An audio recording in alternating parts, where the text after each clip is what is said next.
Side mirror के रूप में प्रयुक्त होता है? अवतल दर्पण, उत्तल दर्पण, उत्तल लेंस या फिर प्रिज्म। तो साइड मिरर के रूप में जो है उत्तल दर्पण का उपयोग किया जाता है। किस दर्पण का उपयोग किया जाता है? उत्तल दर्पण का उपयोग किया जाता है। अगला सवाल है, एक अवतल दर्पण की फोकस दूरी 10 cm है। फोकस दूरी 10 cm है तो उसकी वक्रता त्रिज्या क्या होगी? F जो है 10 cm है, इसकी वक्रता त्रिज्या मतलब R निकालना है। तो फोकस दूरी की 2 गुनी होती है वक्रता त्रिज्या। फोकस दूरी की 2 गुनी होती है वक्रता त्रिज्या। यहाँ पर फोकस दूरी 10 cm है, इसका मतलब इसकी वक्रता त्रिज्या 20 cm हो जाएगी। कितना हो जाएगी? 20 cm। ऑप्शन नंबर बी बिल्कुल सही हो जाएगा। अगला सवाल है, निर्गत किरण एवं अभिलंब के बीच के कोण को क्या कहते हैं? आपतन कोण, परावर्तन कोण, निर्गत कोण, इनमें से कोई नहीं। तो आपतित किरण और अभिलंब के बीच के कोण को आपतन कोण कहते हैं। परावर्तित किरण और अभिलंब के बीच के कोण को परावर्तन कोण कहते हैं। लेकिन यहाँ पे सवाल है निर्गत किरण और अभिलंब के बीच के कोण को, तो निर्गत किरण और अभिलंब के बीच के कोण को निर्गत कोण कहेंगे। क्या कहेंगे? निर्गत कोण। ऑप्शन नंबर सी बिल्कुल सही हो जाएगा। अगला सवाल 24 नंबर है कि सरल सूक्ष्मदर्शी में किसका उपयोग किया जाता है? सरल सूक्ष्मदर्शी में किसका उपयोग किया जाता है? अवतल दर्पण, उत्तल दर्पण, अवतल लेंस या फिर उत्तल लेंस। तो सरल सूक्ष्मदर्शी जो होता है जिसमें सामान्यतः किसी भी चीज़ों को बड़ा करके देखा जाता है, उसमें उत्तल लेंस का उपयोग किया जाता है। किसका उपयोग किया जाता है? उत्तल लेंस का उपयोग किया जाता है। ऑप्शन नंबर डी बिल्कुल सही हो जाएगा। अगला सवाल है, किसी लेंस के द्वारा सिर्फ काल्पनिक प्रतिबिंब बनता है। किस लेंस के द्वारा हमेशा काल्पनिक प्रतिबिंब ही बनता है? यहाँ पे लेंस पूछा गया है। पहला ऑप्शन है उत्तल लेंस, दूसरा है अवतल लेंस, तीसरा है बाइफोकल लेंस और चौथा है इनमें से कोई नहीं। तो जब लेंस पूछा जाए और केवल काल्पनिक प्रतिबिंब तो इसमें हो जाएगा अवतल लेंस। क्या हो जाएगा? अवतल लेंस। और यदि दर्पण पूछा जाए तब हो जाएगा उत्तल दर्पण। लेकिन यहाँ पे सवाल में है लेंस, तो इसका आंसर हो जाएगा ऑप्शन नंबर बी अवतल लेंस। आगे है, परावर्तन के नियम से निर्धारित क्या होता है? आपतन कोण बराबर परावर्तन कोण, परावर्तन कोण बराबर अपवर्तन कोण, आपतन कोण बराबर विचलन कोण या इनमें से कोई नहीं। तो परावर्तन के नियम से कहा जाता है कि आपतन कोण और परावर्तन कोण दोनों बराबर होते हैं। तो ऑप्शन नंबर ए बिल्कुल सही हो जाएगा। अगला सवाल है, काल्पनिक प्रतिबिंब होता है। काल्पनिक प्रतिबिंब क्या होता है? सीधा होता है, उल्टा होता है, दोनों होता है, इनमें से कोई नहीं। तो काल्पनिक प्रतिबिंब हमेशा सीधा होता है। कैसा होता है? सीधा होता है। काल्पनिक प्रतिबिंब हमेशा सीधा होता है, क्योंकि आईनों में जो प्रतिबिंब बनता है वो काल्पनिक प्रतिबिंब होता है। कैसा प्रतिबिंब होता है? काल्पनिक। और ये हमेशा सीधा बनता है, तो काल्पनिक प्रतिबिंब सीधा होता है। अगला सवाल है, लेंस के मुख्य फोकस की संख्या कितनी होती है? तो जब लेंस बनाते हैं तो इसमें 2 मुख्य फोकस पाया जाता है। कितने मुख्य फोकस पाया जाता है? 2 मुख्य फोकस। तो ऑप्शन नंबर ए बिल्कुल सही हो जाएगा, 2 मुख्य फोकस। अगला सवाल है, सर्च लाइट का परावर्तक सतह कैसा होता है? सर्च लाइट का परावर्तक सतह कैसा होता है? उत्तल, अवतल, समतल या कोई नहीं।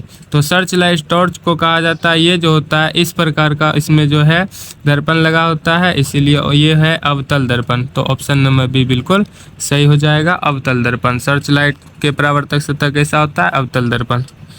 आगे है, दाढ़ी बनाने में कौन सा दर्पण प्रयुक्त होता है? तो दाढ़ी बनाने में कौन सा दर्पण? समतल दर्पण, उत्तल दर्पण, अवतल दर्पण या और कोई। तो इसमें जो है दाढ़ी बनाने के लिए इस प्रकार के दर्पण में उपयोग किया जाता है, जो कि कहलाता है अवतल दर्पण। क्या कहलाता है? अवतल दर्पण। ऑप्शन नंबर सी बिल्कुल सही हो जाएगा।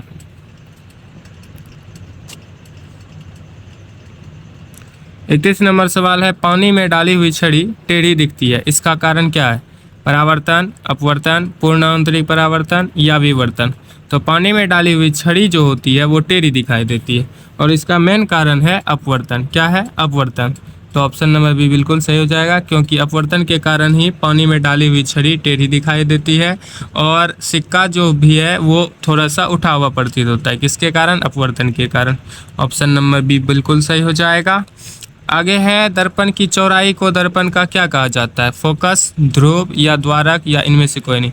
तो दर्पण की चौड़ाई जैसे कि ये एक प्रकार का दर्पण है, यहाँ से लेके यहाँ का जो चौड़ाई होता है इसको कहा जाता है द्वारक। क्या कहा जाता है? द्वारक। तो दर्पण की चौड़ाई यदि पूछे तो इसका आंसर हो जाएगा द्वारक। क्या हो जाएगा? द्वारक। ऑप्शन नंबर सी बिल्कुल सही हो जाएगा। सोलर कुकर में प्रयोग किए जाते हैं। सोलर कुकर में क्या किसका उपयोग किया जाता है? अवतल दर्पण का, उत्तल दर्पण का, समतल दर्पण का, इनमें से कोई नहीं। तो सोलर कुकर में जो है, सोलर कुकर में एक दर्पण लगा होता है, नीचे पे जो है एक खाना रखने के लिए लगा होता है, इसमें लाइट आते हैं और यहाँ पे लाइट आकर के पड़ते हैं, जिससे कि ये इसमें रखे हुए भोजन क्या होने लगते हैं? पकने लगते हैं। तो यहाँ पे जो दर्पण लगा होता है वो होता है अवतल दर्पण। कौन सा दर्पण? अवतल दर्पण। तो ऑप्शन नंबर ए बिल्कुल सही हो जाएगा। अगला सवाल है, रोगियों के नाक, कान, गले आदि की जांच के लिए डॉक्टर क्या प्रयोग करते हैं? समतल दर्पण, उत्तल दर्पण, अवतल दर्पण, इनमें से कोई नहीं। तो रोगियों के नाक, कान, गले आदि को जांच करने के लिए अवतल दर्पण का उपयोग किया जाता है। किस दर्पण का उपयोग किया जाता है? अवतल दर्पण का। आगे सवाल है, हीरा का अपवर्तनांक कितना होता है? 1.77, 1.47, 1.44, 2.42। तो हीरा का अपवर्तनांक होता है 2.42। कितना होता है? 2.42।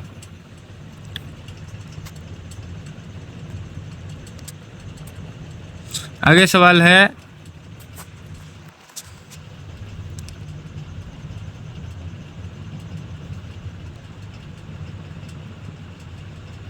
अब अगला अध्याय 2 का सवाल है, मानव, जिसका चैप्टर का नाम है मानव नेत्र तथा रंग बिरंगा संसार। क्या है? रंग बिरंगा संसार। तो चलिए इसका शुरू करते हैं। सवाल नंबर 36 है कि मानव नेत्र के किस भाग पर किसी वस्तु का प्रतिबिंब बनते हैं? कॉर्निया, परितारिका, पुतली या रेटिना, दृष्टिपटल। तो मानव नेत्र के किस भाग पर किसी वस्तु का प्रतिबिंब बनता है? तो ये प्रतिबिंब बनता है दृष्टिपटल पे। किस पे बनता है? दृष्टिपटल पे, रेटिना पे। किस पे बनता है? रेटिना पे। रेटिना पर ही चित्र बनता है जिसमें कि छोटा प्रतिबिंब बनता है लेकिन हमें बड़ा दिखाई देता है। अगला सवाल है, तारों के टिमटिमाने की व्याख्या किस सिद्धांत पर आधारित है? अपवर्तन के सिद्धांत पे, प्रकीर्णन के सिद्धांत पे, वर्ण विक्षेपण के सिद्धांत पे, या इनमें से कोई नहीं।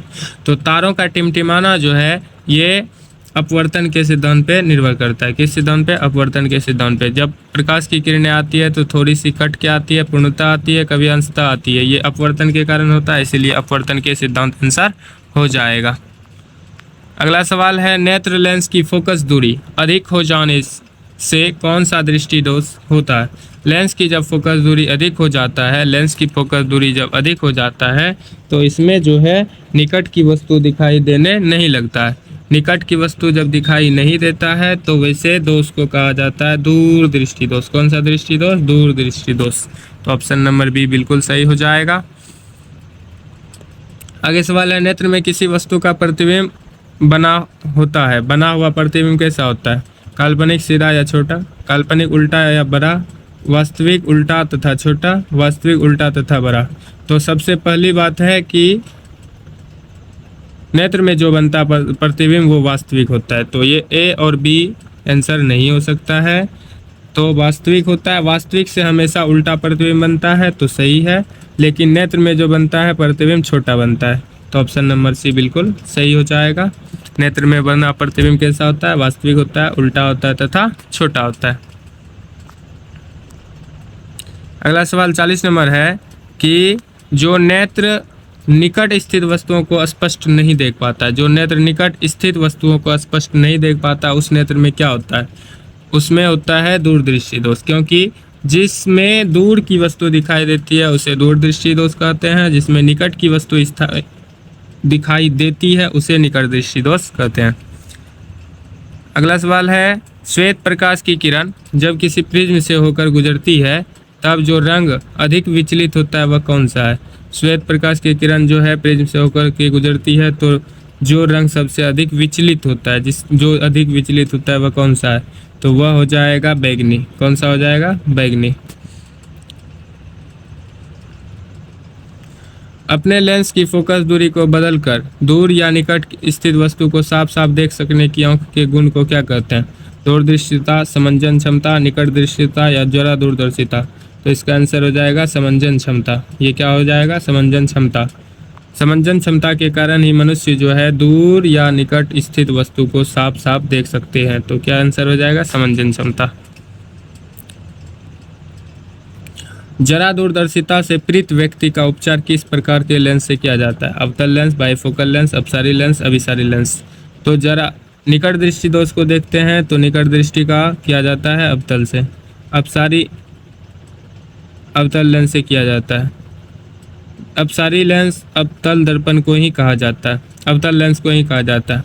अभिसारी लेंस का उपयोग किया जाता है दूरदृष्टि दोष, लेकिन यहाँ पे सवाल है जरा दूरदर्शिता, और जरा दूरदर्शिता से पीड़ित व्यक्ति का उपचार जो है बाइफोकल लेंस के द्वारा किया जाता है। तो ऑप्शन नंबर बी बिल्कुल सही हो जाएगा। अगला सवाल है, एक स्वस्थ मानव के नेत्र के लिए निकट का दूर बिंदु क्रम से होते हैं, निकट बिंदु और दूर बिंदु। स्वस्थ मानव नेत्र के लिए निकट बिंदु और दूर बिंदु क्या होते हैं? तो निकट बिंदु होता है 25 सेंटीमीटर और दूर बिंदु होता है अनंत, इसीलिए ऑप्शन नंबर सी बिल्कुल सही हो जाएगा, 25 cm से अनंत। यह दृष्टिपरास भी कहलाता है, 25 cm से अनंत। यदि पूछा जाए कि मानव नेत्र का दृष्टिपरास कितना होगा, दृष्टिपरास, तो हमारा आंसर हो जाएगा 25 cm से अनंत, ऑप्शन नंबर सी बिल्कुल सही हो जाएगा। अगला सवाल है, विभिन्न दूरियों पर की वस्तुओं के प्रतिबिंब को फोकस करने के लिए आंख की लेंस की फोकस दूरी परावर्तित होती है, पुतली द्वारा, रेटिना द्वारा, सिलियरी मांसपेशी द्वारा, आइरिस द्वारा। तो इसमें जो लेंस लगे होते हैं, इसमें ये लेंस सिलियरी मांसपेशी द्वारा टने होते हैं, और ये जो है सिलियरी मांसपेशी द्वारा ही कंट्रोल होते हैं इसकी फोकस दूरी। तो ये क्या करता है, दूर या निकट वस्तु को देखने के लिए फोकस दूरी को चेंज कर देता है। कौन? सिलियरी मांसपेशी, इसीलिए ऑप्शन नंबर सी बिल्कुल सही हो जाएगा। क्या? सिलियरी मांसपेशी। आगे सवाल है, जो नेत्र दूर स्थित वस्तुओं को स्पष्ट नहीं देख सकता उस नेत्र में होता है। जो दूर स्थित वस्तुओं को स्पष्ट नहीं देख सकता, इसका मतलब निकट की वस्तुओं को देख सकता है, इसीलिए इसमें ऑप्शन नंबर भी बिल्कुल सही हो जाएगा, निकट दृष्टि दोष। निकट दृष्टि दोष इसमें हो जाएगा, क्योंकि ये निकट की वस्तुओं को देख सकते हैं, दूर की वस्तुओं को देख नहीं सकते हैं। अगला सवाल है, किस दृष्टि दोष में किसी वस्तु का प्रतिबिंब रेटिना के आगे बनता है? रेटिना के आगे किस दृष्टि दोष में वस्तु का प्रतिबिंब बनता है? ऑप्शन नंबर ए है निकट दृष्टि दोष, ऑप्शन नंबर बी है दूर दृष्टि दोष, ऑप्शन नंबर सी है जरा दूरदर्शिता, ऑप्शन नंबर डी है इनमें से कोई नहीं। तो इसका आंसर हो जाएगा निकट दृष्टि दोष। क्या हो जाएगा? निकट दृष्टि दोष, ऑप्शन नंबर ए बिल्कुल सही हो जाएगा। 48 है, नेत्र की समंजन क्षमता कम हो जाने से उत्पन्न होता है, निकट दृष्टि दोष, दूरदृष्टि दोष, जरा दूरदर्शिता या अबिंदुकता। तो नेत्र की जब समंजन क्षमता कम हो जाती है, इससे लेंस की फोकस दूरी बढ़ या घट नहीं सकती है, जिसके कारण हमें जरा दूरदर्शिता बीमारी हो जाती है। कौन सी होती है? कौन सा दृष्टि दोष? जरा दृष्टि दोष हो जाती है, ऑप्शन नंबर सी बिल्कुल सही हो जाएगा। अब अगला सवाल है 49 नंबर, कि चंद्रमा पर खड़े अंतरिक्ष यात्री को आकाश कैसा प्रतीत होता है? नीला, उजला, लाल या फिर काला? तो चंद्रमा पर खड़े अंतरिक्ष यात्री को आकाश काला प्रतीत होता है। यदि सवाल पूछा जाए क्यों प्रतीत होता है, तो चंद्रमा पर वायुमंडल नहीं होता है। क्या नहीं होता है? वायुमंडल नहीं होता है, और वायुमंडल नहीं होने के कारण वहाँ पे अपवर्तन की घटना नहीं हो जाती है, नहीं हो पाती है, अपवर्तन की घटना नहीं होती है, इसीलिए इसका रंग कैसा दिखाई देता है? काला दिखाई देता है। कैसा दिखाई देता है? काला। अगला सवाल है, श्वेत रंग कितने रंगों के मेल से बना होता है? 3 रंग, 4 रंग, 5 रंग, 7 रंग। तो श्वेत रंग 7 रंगों से मिलकर बना होता है। कितने रंगों से मिलकर बना होता है? 7। और इसका क्रम है विबजियोर, VIBGYOR, विबजियोर। वेजेंटा, indigo, blue, green, yellow, O से ऑरेंज और R से रेड, विबजियोर। इस प्रकार से अगले वीडियो में अब आगे जो है ऑब्जेक्टिव क्वेश्चन करेंगे। टोटल 50 ऑब्जेक्टिव क्वेश्चन कंप्लीट हो चुका है। मिलते हैं अगले वीडियो में।